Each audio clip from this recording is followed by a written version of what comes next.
In Australia, over 40,000 men and women are currently behind bars. They've shattered countless lives, destroyed families. Some have been responsible for unspeakable violence. There are just some people that are just evil of heart. She's just scary.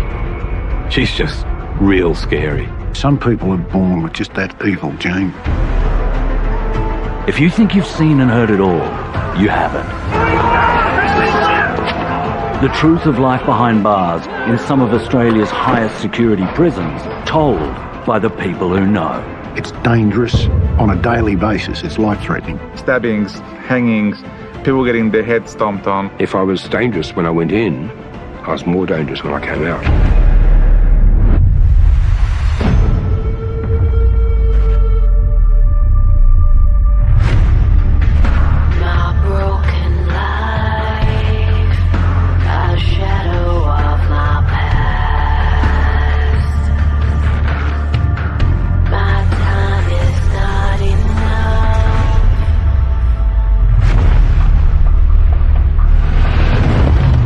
This time on Australia's most dangerous prisoners, the cold-blooded sadistic murderer who filmed his appalling crimes.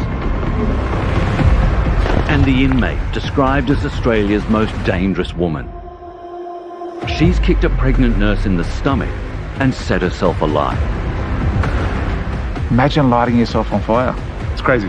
Also, what happened to a 17-year-old boy on his first night with two of the prison's most dangerous inmates is the stuff nightmares are made of. As the door slammed, the officer said, "Have fun with him tonight, boys," and giggled their heads off and thought that was kind of funny.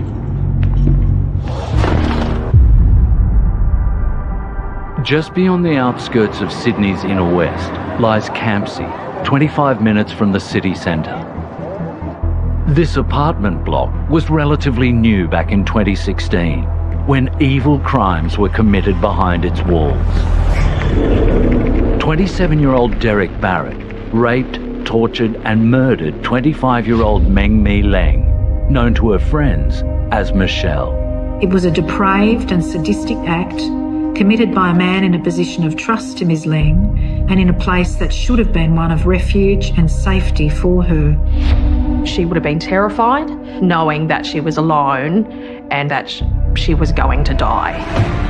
After stabbing Michelle at home 31 times, Barrett took her naked body and threw it off a cliff. He encapsulates a psychopath.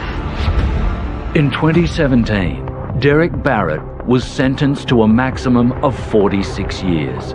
He's now locked up at Cessnock Correctional Complex, 150 kilometres northwest of Sydney. He's said to be finding his prison time very unpleasant. Usually for rape and murder of a woman, it's not looked highly upon in jail, so he would no doubt be preyed upon in jail, in protective custody. Casually dismissing his monstrous behaviour, telling a psychiatrist, "I lost everything because of a stupid weekend." So who is Derek Barrett? And why did he kill Michelle Leng? He had a very unremarkable upbringing. He was bullied a lot because he was overweight. He said that affected him into his adulthood. He eventually found a job working in IT after studying at TAFE, but then lost his job. Michelle Leng arrived in Sydney in 2011 as an international student. She loved being in Australia. She was very social. She had made a lot of friends at university.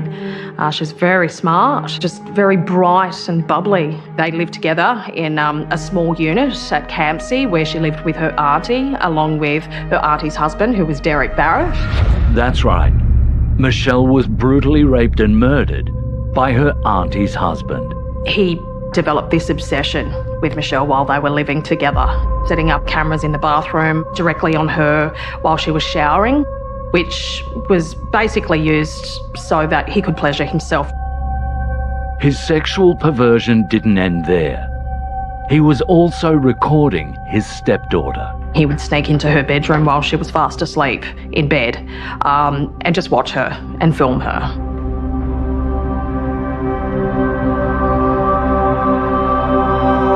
In April 2016, Barrett's wife went away for work leaving her husband at home with her daughter and niece. Early the next morning, Barrett seized the opportunity to fulfill his sadistic homicidal fantasies. He walked into her bedroom with a large hunting knife and Michelle was on her bed. He was advancing towards her. She was rejecting him, telling him, what are you doing? Get out of my room. He's overpowered her and tied up her hands and her wrists and put gaffer tape over her mouth, set up cameras around the room and proceeded to rape her, took very close pictures of her genitalia as well. Of the 13 photos he took, one showed Michelle's terrified face. He raped her before stabbing her over 30 times.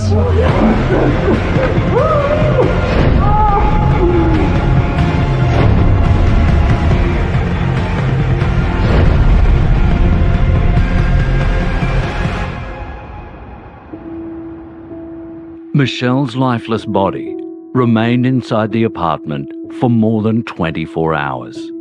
In the early hours of Monday morning, Barrett takes the lift to the car park. He put her body, Michelle's body, in the boot of his car and drove up to the Central Coast. Here he is at 3:37 a.m. at a petrol station, casually buying drinks. 4 hours later, he arrives at Munmora State Conservational Area on the Central Coast. He goes to Snapper Point Blowhole, carrying Michelle's naked body covered in black plastic.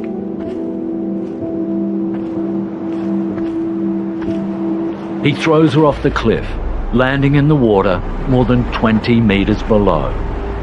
He then takes photos of the cliffs and ocean. There were some walkers that were going down to the blowhole and he said to them not to go down there. It's not a good day to go down there.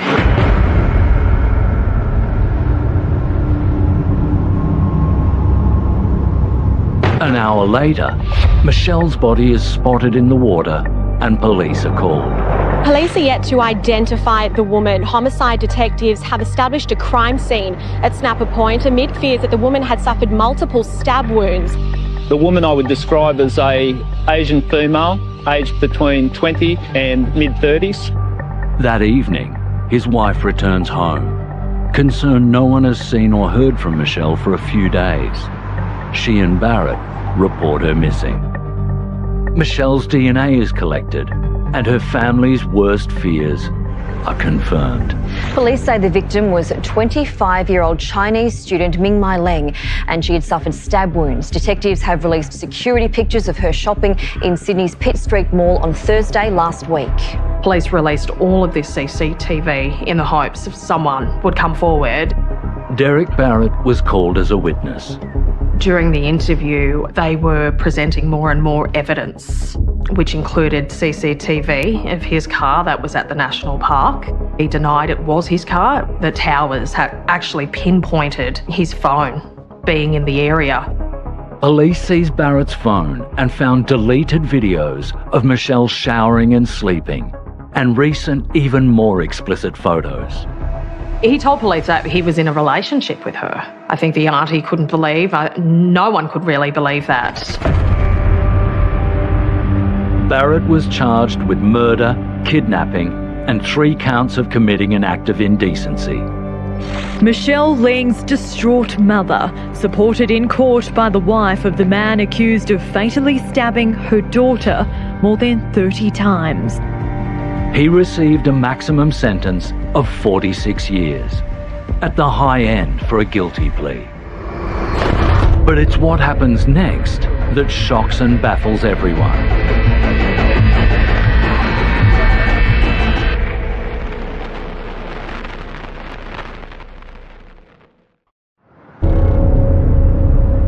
In April 2016, Derek Barrett tortured, raped and murdered his wife's 25-year-old niece, Michelle Leng. He took sexually explicit photos and videos of his horrific crimes.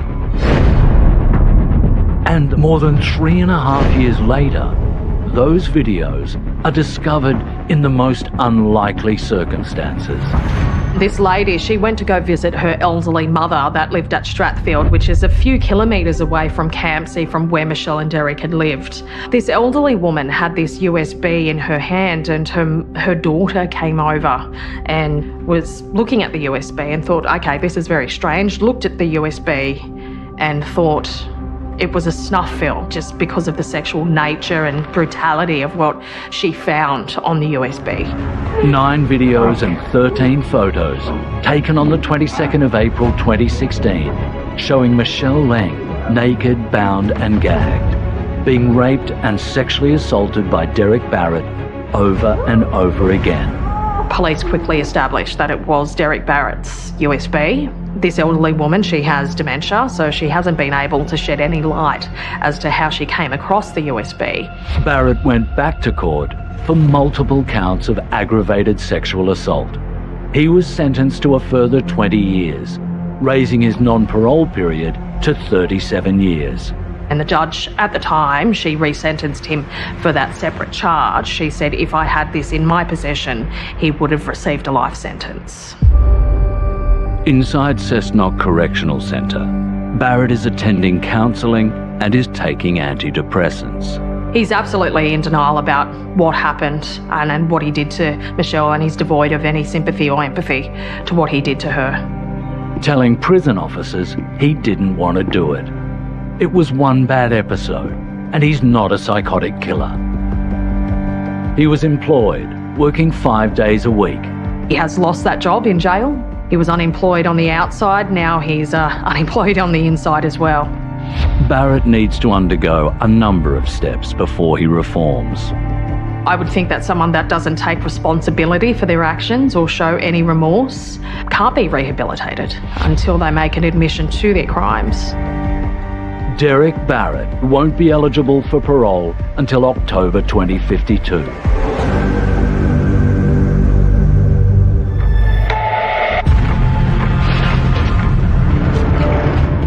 With more than 40% of Australia's inmates returning to prison within 2 years of release, it's unusual for criminals to spend all their time in one correctional centre. But the code is similar throughout. You stick with your own kind. When Graham Alford did his time, he mixed with other bank robbers. There is hierarchical order in prisons, and depending on what you're charged with and what your crime is, where you slot on the hierarchy, pedophiles, or as rock spiders as they used to be called, were the lowest of the low. There's like a class in the criminal, in the mindset. There's certain family values that supersede crimes, you know? And people take that very seriously. Like, you can't just touch a kid and get away with it. Child sex offenders are kept in a separate wing for their own protection. So when people are protected, they're basically put into a same section with other like-minded or similar offenders. Rapists and child offenders in one wing, there are no main inmates. There's no inmates from other wings because they will try to kill them. So they're around and they sit there discussing their crimes. What did you do to such and such? How you got this? And they brag about what they did to certain kids. Pedophiles are segregated. They're generally sent to the same prison, so they mix with each other. Not sure whether that's a good thing or a bad thing, but it's necessary to segregate them, otherwise they're going to get bashed or killed. Brett Collins from Justice Action believes everyone deserves a second chance. People who are charged with sex offences inside prison, they have such a hard time. They have access to very little sports or access to other activities because otherwise prisons attack them. Not everyone agrees in prison, it seems. There are always two sides to every story. Any criminal will tell you, when you go to jail, all the cushy jobs and everything like that are given out to pedophiles. They always get the good jobs because they're deemed as easy to control.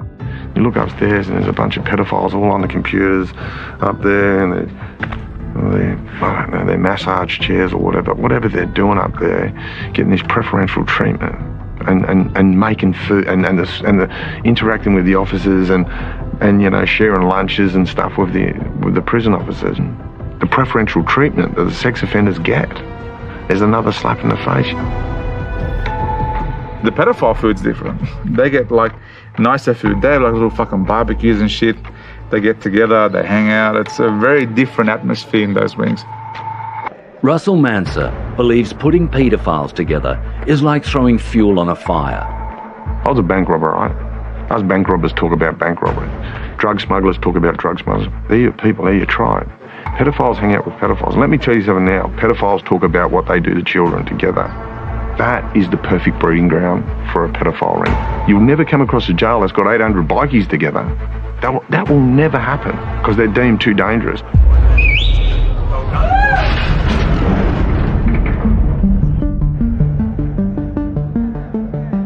Men's and women's prisons across the country house inmates who are considered a danger on the outside.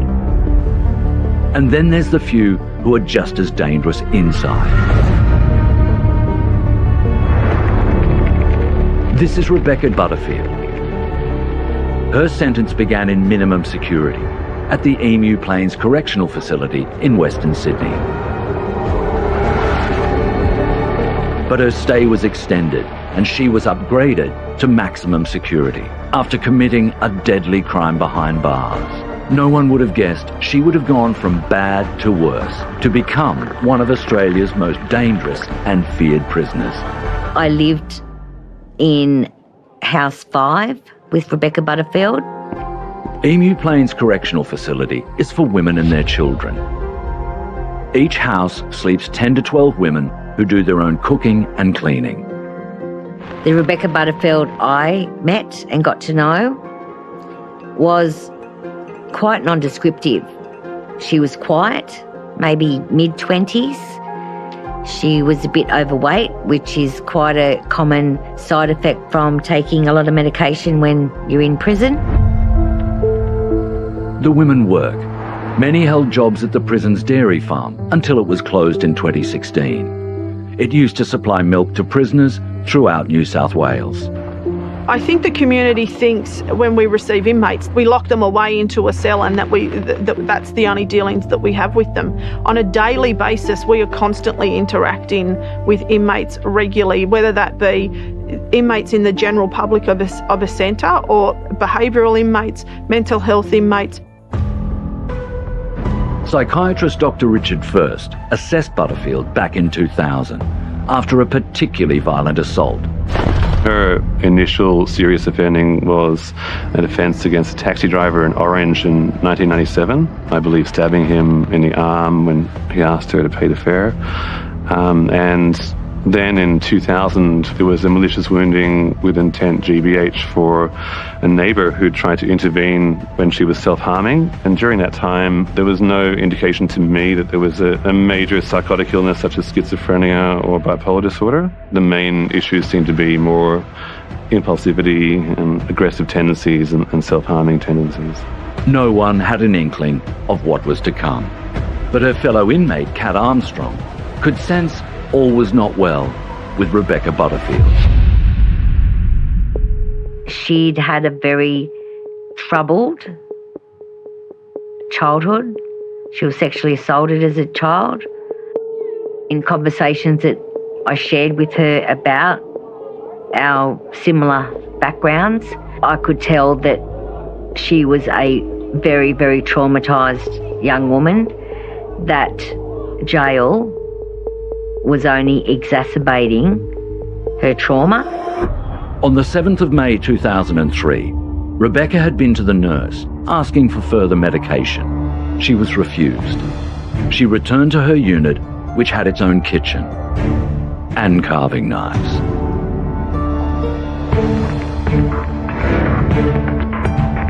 Up next on Australia's Most Dangerous Prisoners, the frenzied attack that left one female inmate dead.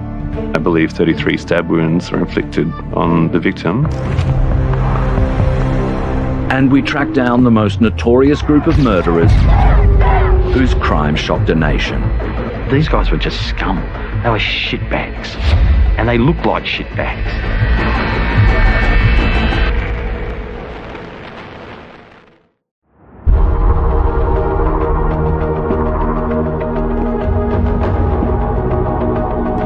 It's It's May 2003, and inmate Rebecca Butterfield is not in a good frame of mind. But what happened that day would change her life and rob another inmate of hers. He was crocheting in the unit, and when the other resident came back, she basically locked the door, obtained a knife, and stabbed her to death.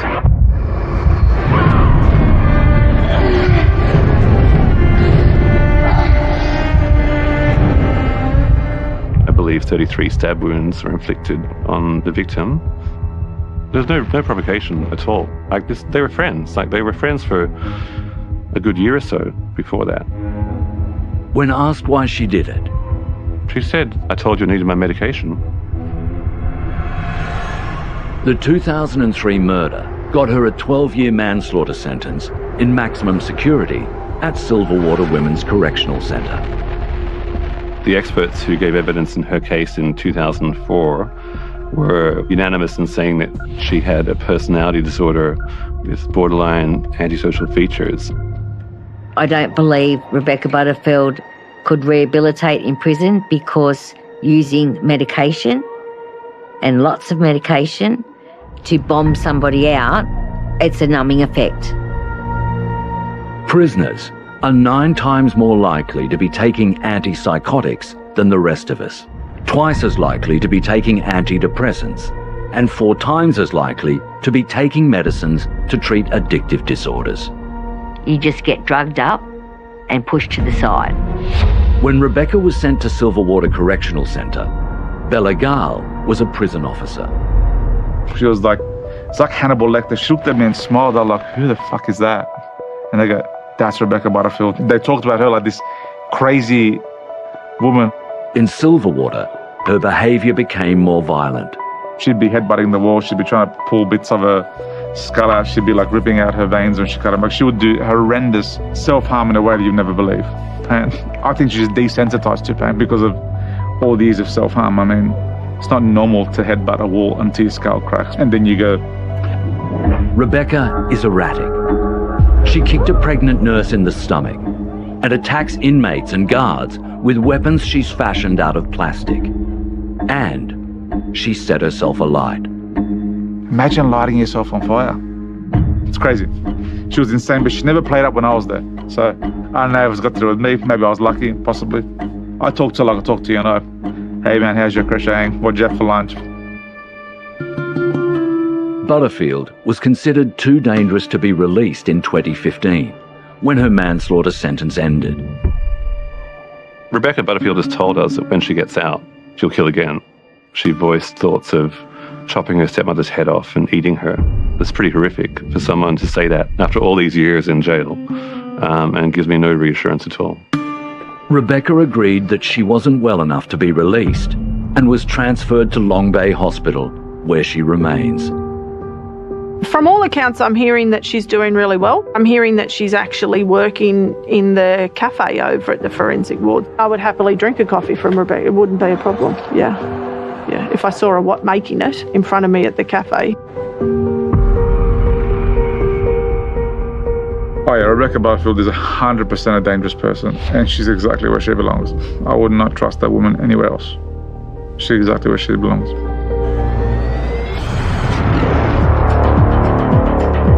Life inside prison will always be a dangerous place. And it's not just the constant threat of physical violence. For inmate Russell Manson, his prison experience turned him from a petty criminal to a life of crime and drug abuse. Prison is overwhelmingly filled with young men. In Australia, 93% of the prison population are male, and more than half of them are under 35. Russell Manser was just 17 when he was sent to an adult jail for the first time. I went before a magistrate at Bajura Children's Court because I stole a Porsche, and the judge sentenced me to 12 months and stipulated he'd be sent in an adult jail to deter me from future reoffending.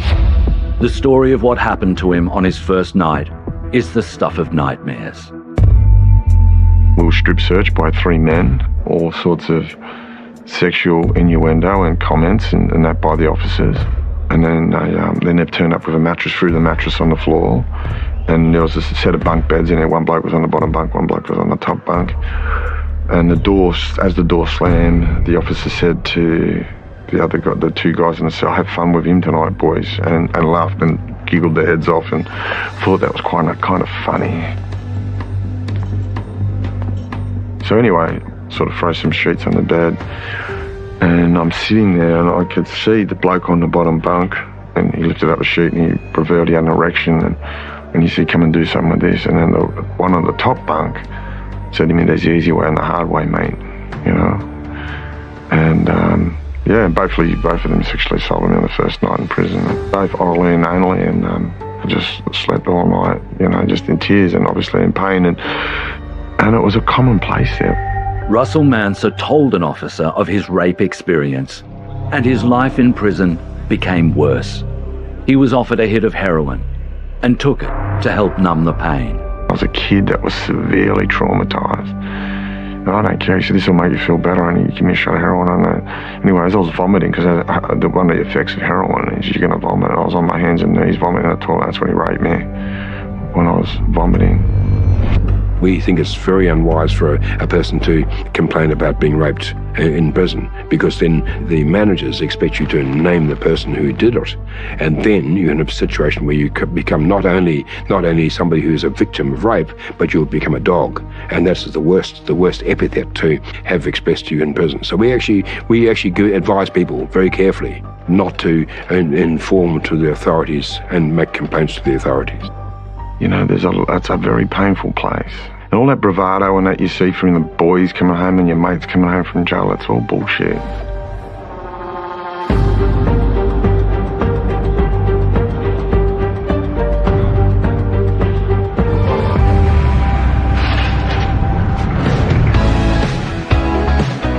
February the 2nd, 1986. A beautiful summer's day in Sydney, forever marred by one of the darkest, most savage crimes Australia has ever seen. Anita Cobby grew up in Blacktown, in Sydney's western suburbs. She had everything to live for, a rewarding career and the sort of looks that turned heads and won beauty pageants. Anita was brutally raped and murdered, and her body was mutilated in a crime that shocked and horrified a nation. These 5 barbaric killers were found guilty of abduction, sexual assault, robbery, and murder. They're among the lowest of the low inside. The ringleader, John Raymond Travers, is infamous inside and outside prison. Here he is in 1985, the year before the murder, appearing in a Catholic education video, proudly shrugging off his criminal behaviour. Just taking off the richer for the poor, like Robin Hood. I don't give it out because I don't get enough. He became addicted to drugs and alcohol at a young age, and his mum was compelled to put him into state care because he was too wild to manage. John Travers is one of the most evil people that was born evil. I don't think there's any redemption, any remorse. He's considered so bad, he's on non-association orders from the rest of the killers. He's locked up in Western New South Wales in the maximum security Wellington Correctional Centre and will never be released. He's in segregation because I think nearly every person in the world would like to kill him. He's actually shackled quite a lot of the time. They're worried that he'll try and make a break for it because he's got nothing to lose. I know he writes letters to judges and Supreme Court judges saying, I've done my time, get me out of here. They'll probably be just being put in the bin, you know, because he's got no legal recourse. The other 4 murderers, brothers Les, Michael and Gary Murphy, and Michael Murdoch, were sent to the maximum security section of the Goulburn Correctional Complex, about 2 hours' drive from Sydney. And just like John Travers, they too will never be released. The details of their crime were so horrendous, it left a lasting emotional impact on everyone trying to bring them to justice. One guy admitted that he couldn't have sex with his wife for after 2 years after, because she was naked, and it just, that imagery. But there's still someone who believes one of the Murphys is innocent. I mean, I fought hard because, I believed in his innocence, and I still do to this day.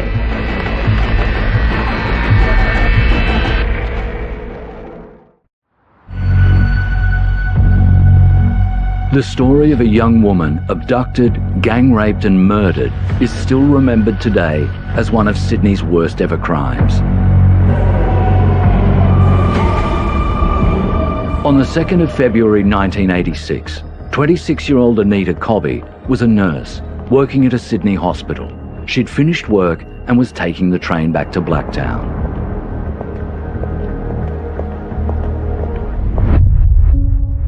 At the same time, John Travers and his mates were cruising the streets of Blacktown in a stolen car, getting drunk, taking drugs, and looking for trouble when they spotted Anita Cobby.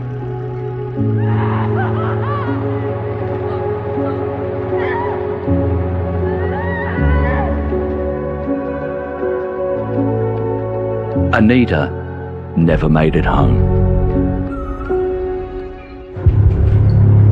Police were alerted, and it's not long before information starts rolling in. It was residents here in Newton Road who say they heard a woman scream and saw her being dragged into an early model Holden by a gang of youths. Reporter Mark Morey covered the story at the time, an event that still haunts him to this day. They grabbed her, they took her to a paddock, they raped her, and then they slit her throat and left her to die in a paddock. 2 days after she went missing, Anita Cobby's body was found. The sickening brutality inflicted on the nurse was horrifying. Anita is naked. She's almost been decapitated. John Travers, after he got back to the car for slitting her throat, he came back and he said, "I did me first one."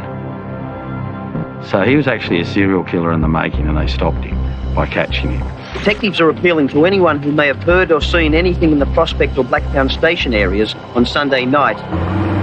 Police had to find the perpetrators before they struck again.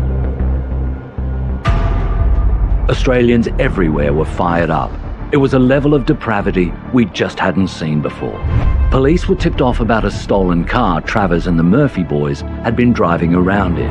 Added to that, Michael Murphy is already one of Australia's most wanted men. Michael Murphy escaped from Silverwater Jail last December while on works release. He was serving 24 years for armed robbery. It took 3 weeks before a tip-off led to the arrest of 3 suspects. Police were tipped off that the Murphys were hiding out in a home unit at Glenfield. Our news crews were on the scene within minutes as more than 50 police from Tactical Response, SWAT, Armed Hold-Up and Dog Squad units assembled. John Raymond Travers, Les Murphy and Michael Murphy are arrested for stealing a car. Police knew they had the killers. They just needed more evidence to make the charges stick. There were crooks giving these guys up. So there's some secret witnesses that still haven't been revealed to this day. That's how they got caught. They took them back to Blacktown Police Station.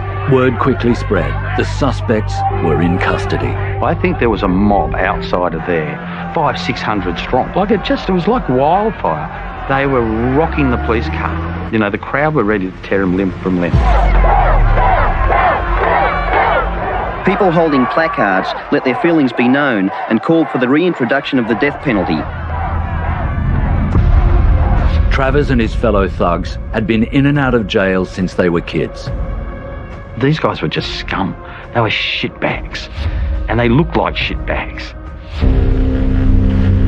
Travers was known to be cruel to animals from a young age, having sex with them before slitting their throats.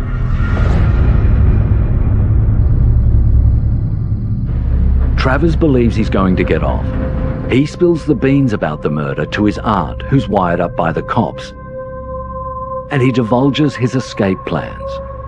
Now police have the evidence they need to convict him of theft, abduction, and murder. All 5 of the men charged with murder are here. If you wanna kill, you come here, kill us! And they never showed any remorse. In court, they were giggling, you know. You could feel everybody in that courtroom had contempt and hatred for him, and they just smirked. Look at the one in there laughing. Coming up next, the confession of one of the most hated men in the country. True or false? We started saying, you know, what happened? And he said, well, I don't know. We said, what do you mean you don't know? He said, I weren't there.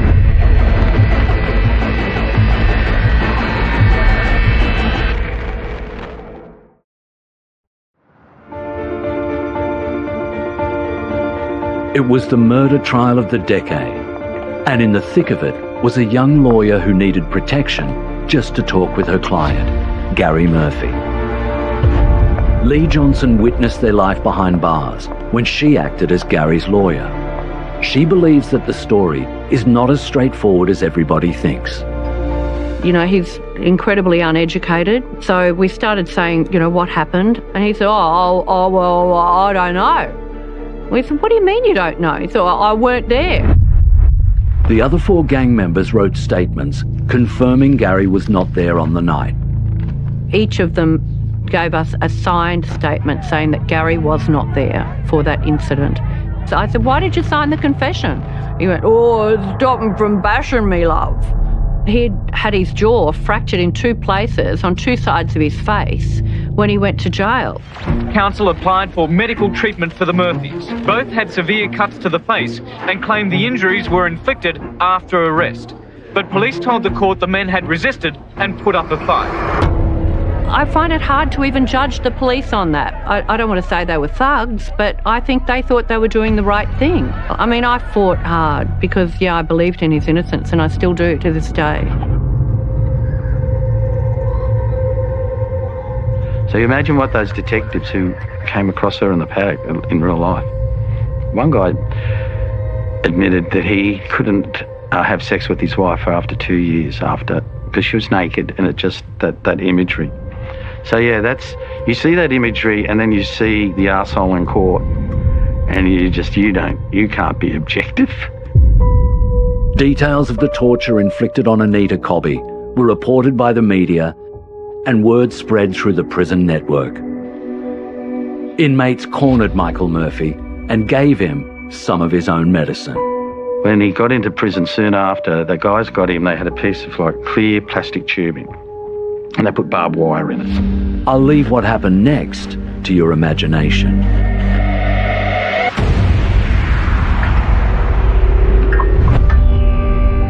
Prisoners in New South Wales are not allowed to talk publicly. They're not allowed to talk to journalists, not allowed to make phone calls to journalists, not allowed to give interviews. Bizarrely, they're allowed to write letters as long as it's not for publication. They are cut off from talking to the outside world about what might be their concerns.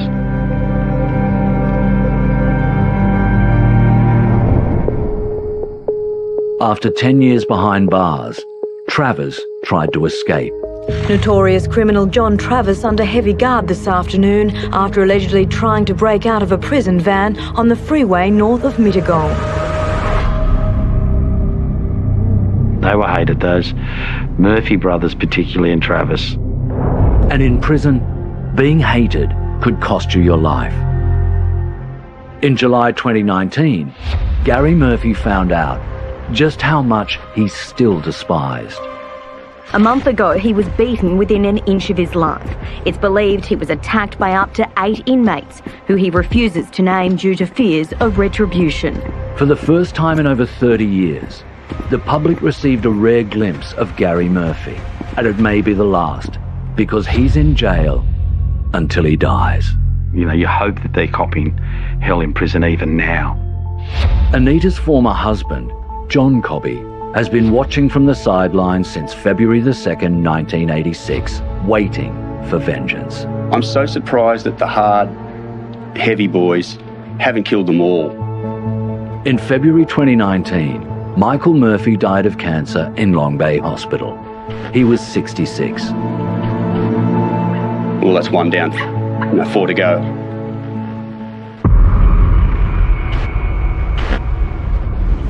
Coming up next on Australia's most dangerous prisoners, shower hawks, sex and prison logic. If you become known as a cat, as a passive sexual partner, that's a big put down. Hard men, and they said sex in jail isn't considered real sex.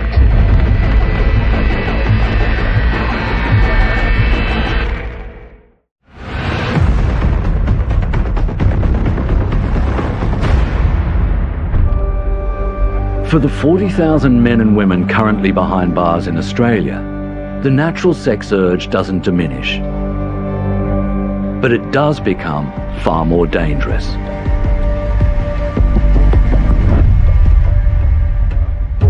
The number of people locked up for sexual offences in Australia has almost doubled in the last 10 years. We hear stories about sex being rampant in prisons, and according to those in the know, it's true. Most times people who are in jail are about 30, 31 years old. So, you're talking about active males jostling together who don't have much space and have very little privacy. Justice Action advocate Brett Collins was a 23-year-old married man with a 3-month-old son when he was locked up for armed robbery. He learned the hard way how to navigate the unwritten rules of sex behind bars.